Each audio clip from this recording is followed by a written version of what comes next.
के investment director Shridhar Shivram. Shridhar sir, बहुत शुक्रिया आपका समय देने के लिए। स्वागत है आपका 18 न्यूज़ स्वदेश पर। सर, सबसे पहले तो आपके इन्फ्लेशन की जो रीडिंग है, जो आपका एस्टिमेट है Q3 का, आपने एस्टिमेट दिया है 0.8 से 1% का Q3 के लिए, और जबकि आरबीआई का एस्टिमेट है 1.8% का। तो आपको इतना कॉन्फिडेंस कहां से आ रहा है कि नहीं महंगाई यहां से और कम होगी? जरा आप सर 2-3 रीजन बताएंगे, नॉन फूड के अलावा कौन से फैक्टर्स होंगे? ऑलरेडी अक्टूबर के नंबर तो ऑलरेडी आ गए जो ऑल टाइम लो रहे हैं, जो 25 बेसिस पॉइंट्स आए हैं।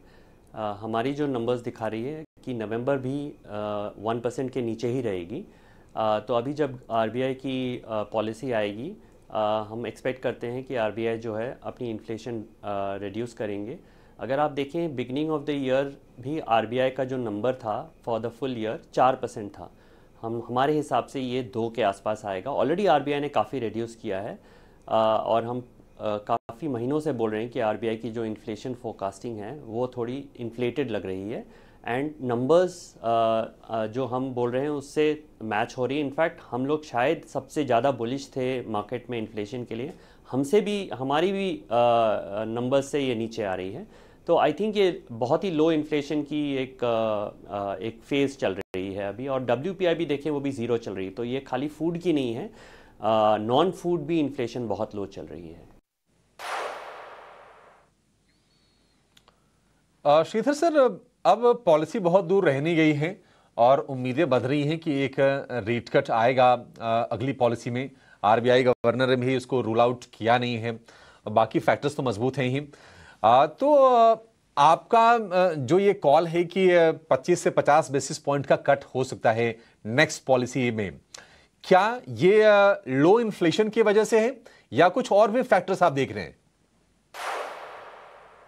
हाँ, तो हमारा ये व्यू है कि ये लो नॉमिनल जीडीपी जो हम देख रहे हैं, जो सिंगल डिजिट हमारी नॉमिनल जीडीपी चल रही है, जो रिपोर्टेड जीडीपी बहुत स्ट्रांग दिख रही है 7.5 7.8, पर वो ऑन द ग्राउंड वो जीडीपी से मैच नहीं कर रही, क्योंकि आप अर्निंग्स ग्रोथ देखें तो earnings growth single digit earnings growth चल रही है।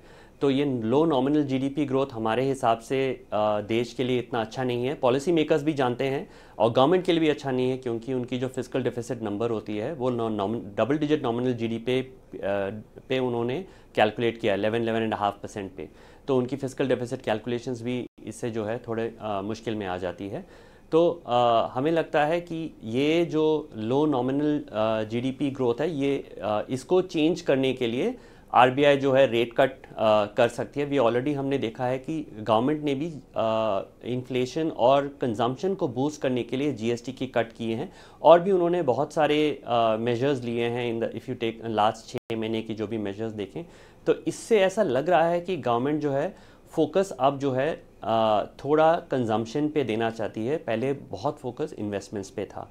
तो हमारे हिसाब से ये काफ़ी अच्छी पिवट है, जो चेंज जो हम देख रहे हैं आरबीआई की तरफ से भी और जो गवर्नमेंट की तरफ से भी। तो हमें लग रहा है कि 25 से 50 बेसिस पॉइंट्स की रेट कट की अभी उनके पास स्कोप है, क्योंकि हमारी इन्फ्लेशन नंबर्स बहुत ही लो आने वाली हैं, और अगले साल भी इन्फ्लेशन 4 के नीचे ही दिख रही है हमें। ऐसा नहीं है कि ये लो नंबर्स आएंगे और अगले साल हम 5-6 पे चले जाएंगे, ऐसा कोई इंडिकेशन नहीं है। तो इसके कारण हमारी ये व्यू है। अब आरबीआई क्या करती है ये तो आरबीआई ही जानेगी, और ये हमको मॉनेटरी पॉलिसी के दिन वेट करना पड़ेगा। ये हमारी प्रोजेक्शन है।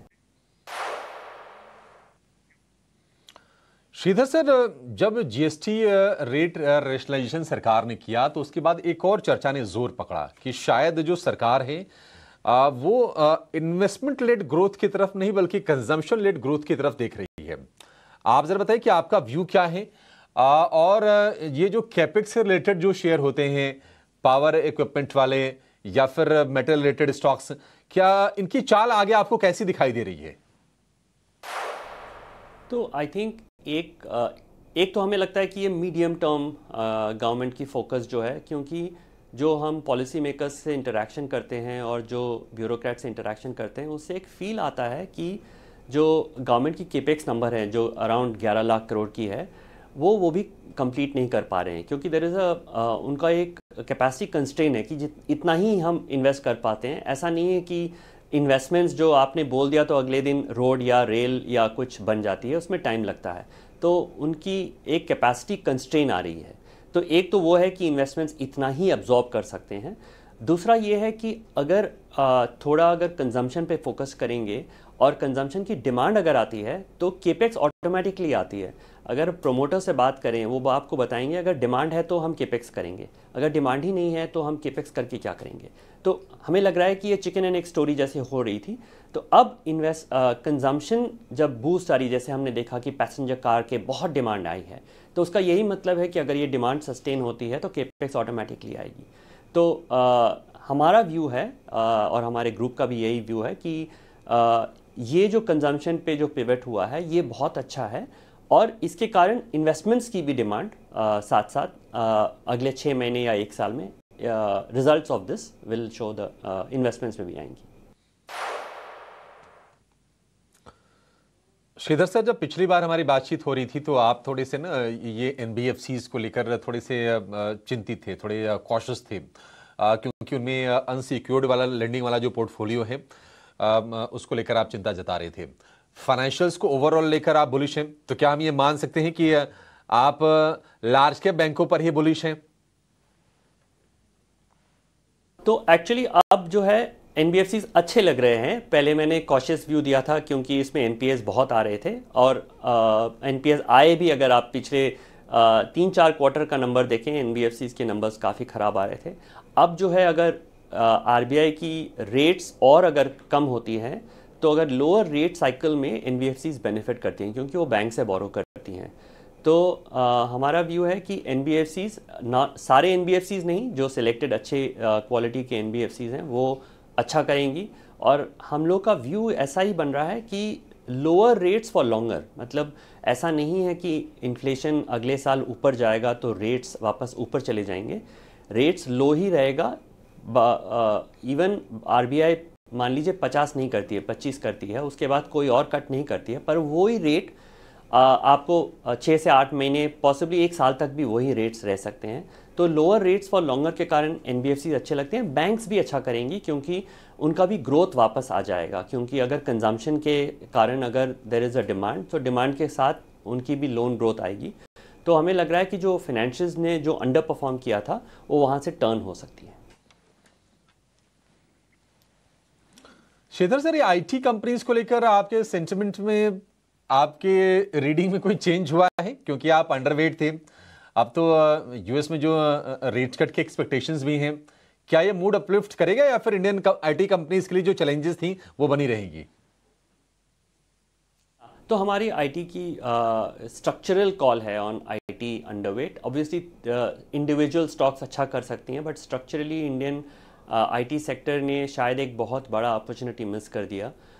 इन्वेस्टमेंट्स करने के जगह वो बायबैक और डिविडेंड्स पे फोकस करते रहे, और जो पूरा एआई का इन्वेस्टमेंट है और एआई का या प्रोडक्ट्स पे जो फोकस करना चाहिए था वो उन्होंने मिस किया। तो अब क्या हो रहा है कि एआई के कारण काफ़ी जो इंडिया की लो एंड जॉब्स हैं वो शायद थोड़े खतरे में आ सकते हैं या खतरे में ऑलरेडी आ गए, क्योंकि आप देखें उनकी एम्प्लॉय हेडकाउंट्स एक्चुअली कम हो रही है। पिछली 1 साल की नंबर देखें तो वो कम हो रही है। तो एंड ग्रोथ भी उनकी लो सिंगल डिजिट पे आ रही है। तो इंडिया में अगर हम इन्वेस्ट करते हैं तो हम हाई ग्रोथ कंपनीज की बात करते हैं, लो सिंगल डिजिट ग्रोथ कंपनीज ये थोड़ा अजीब लगता है। तो इसके लिए हमारा व्यू है कि हमारे पास इतने अदर ऑप्शंस हैं, तो ये हम अंडरवेटी अभी हमारी व्यू है। ठीक है, आईटी को लेकर ये व्यू हो गया। कंजम्पशन को बूस्ट करने के लिए सरकार की तरफ से कई सारे फैसले हुए हैं सर, तो कंजम्पशन में आप कहां पर बुलिश हैं? क्योंकि हमने देखा कि एफएमसीजी ने बहुत ज्यादा कोई रिटर्न जनरेट करके दिए नहीं इन सारे पॉलिसी चेंजेस के बाद भी। बड़ा खेमा है, बहुत सारी चीजें आती हैं, आप स्पेशली कहां पर ज्यादा बुलिश हैं? सो कंजम्पशन पे, हमारे डिस्क्रिशनरी कंजम्पशन पे बहुत स्ट्रॉन्ग व्यू है, which is higher and consumption. जो भी आप देखें जहाँ पे हायर एंड कंजम्पशन, मान लीजिए होटल से लेके एयरलाइंस से लेके अब तो हायर एंड कार्स, ये काफ़ी अच्छा करेंगी। ऑन एफएमसीजी आई थिंक वो प्रॉब्लम अभी भी है क्योंकि उनको काफ़ी जगह से डिसरप्शन आ रही हैं। छोटी कंपनी जो उनकी जो मोड थी वो है डिस्ट्रीब्यूशन। वो डिस्ट्रीब्यूशन की जो मोड उनकी थी वो जो है डिसरप्ट हो गई है, क्योंकि अभी ऑनलाइन भी लोग नए ब्रांड्स क्रिएट कर रहे हैं, तो धीरे धीरे उनकी जो ग्रोथ है वो ये नए नए प्लेयर्स के कारण कम हो रही है। तो हमारी व्यू अभी भी अंडरवेट ही है एफएमसीजी में, दैट ये कंपनियां मार्जिन्स पे ज़्यादा फोकस करती हैं, टॉप लाइन पे कम करती हैं। इसके कारण उन्होंने एक बहुत बड़ा मार्केट सीड कर दिया है। तो वैल्यूएशंस भी हाई लग रही हैं। तो हमारी व्यू अंडरवेट एफएमसीजी, पर डिस्क्रिशनरी कंजम्पशन हमें अच्छी लग रही है। ठीक है श्रीधर सर, बहुत शुक्रिया आज आपका समय देने के लिए और तमाम सेक्टर्स पर, बाजार पर अपना व्यू हमसे शेयर करने के लिए। तो एफएमसीजी पर श्रीधर सर अंडरवेट है और बाजार में हम देख रहे हैं कि ये आज के ड्रैग भी हैं। एफएमसीजी में आज हम कमजोरी देख रहे हैं। आज जो आप वीकनेस देखेंगे इन्हीं सेगमेंट में ज़्यादा देखेंगे। मेटल और सेलेक्टिव रियल एस्टेट आज शाइन करते हुए आपको नजर आएंगे। कुछ कुछ बाइंग आपको हेल्थ केयर फार्मा में भी दिखाई देगी। निफ्टी 55 अंकों पर, निफ्टी बैंक की बात करें तो करीब 250 अंकों की तेजी दिख रही है। चढ़ने वाले शेयरों की संख्या एनएसई पर हो गई है 1650, गिरने वाले शेयरों की संख्या रह गई है 1073। तो ये रेशियो बेहतर हो रहा है। देखते हैं कि आगे और कितना बेहतर होता है। फिलहाल इशू को